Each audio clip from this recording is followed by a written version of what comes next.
জন্ম নিবন্ধন দিয়েই প্রবাসীরা পাসপোর্ট সংশোধন করতে পারবে। বাংলাদেশ প্রবাসী অধিকার পরিষদ সংগঠনের পক্ষ থেকে দীর্ঘদিন যাবৎ এই দাবিটা ছিল এনআইডি কার্ড ব্যতীত যাতে পাসপোর্ট সংশোধন করা যায়, অথবা এনআইডি কার্ড যাতে ইউরোপ কান্ট্রিতে সংশোধন করা যায়। অনেক সময় প্রবাসীরা বিশেষ করে ইউরোপে যারা থাকেন তথ্য গোলমেলের কারণে কিন্তু তারা পাসপোর্ট করতে পারে না। এনআইডি কার্ড তো ইউরোপের মধ্যে সমাধান করা যায় না, অর্থাৎ সংশোধন করা যায় না।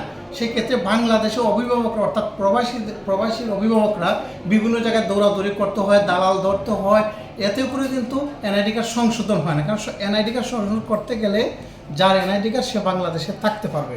এখন যেটা সহজ হয়েছে, জোরবন্দি দিয়েই পাসপোর্ট করতে পারবেন প্রবাসীরা। বাংলাদেশ প্রবাসী অধিকার পরিষদের আরেকটা সফলতার কাজ আমরা এটা মনে করি। অন্তর্বর্তীকালীন সরকারকে ধন্যবাদ জানাই এমন একটা সুযোগ সুবিধা দেওয়ার জন্য।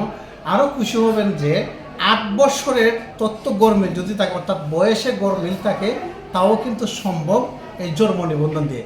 অর্থাৎ জন্ম নিবন্ধনে আর পাসপোর্টে যদি গরমিল থাকে, সেটার জন্য কিন্তু প্রবাসী ওইখানে উপস্থিত থাকার প্রয়োজন নাই।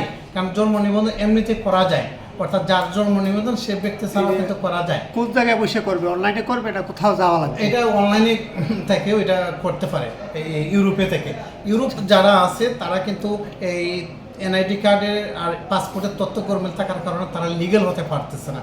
ওই ইভেন লক্ষ লক্ষ টাকা দালালকে দিয়েও কিন্তু সেটা সমাধান হচ্ছে না। এখন খুব সহজ হয়ে যাবে। বাংলাদেশ প্রবাসী অধিকার পরিষদের আমি বলবো আর একটা সফলতা কাজ, কারণ অনেক প্রোগ্রামে এই ব্যাপারে এই বিষয়টা নিয়ে আমি বক্তব্য রাখছি অনেক জায়গায়। বাংলাদেশ প্রবাসী অধিকারের বিভিন্ন দায়িত্বশীলরা তো কথাই বলে আসছেন। সবাই ভালো থাকবেন, সুস্থ থাকবেন, প্রবাসীদের জন্য শুভকামনা।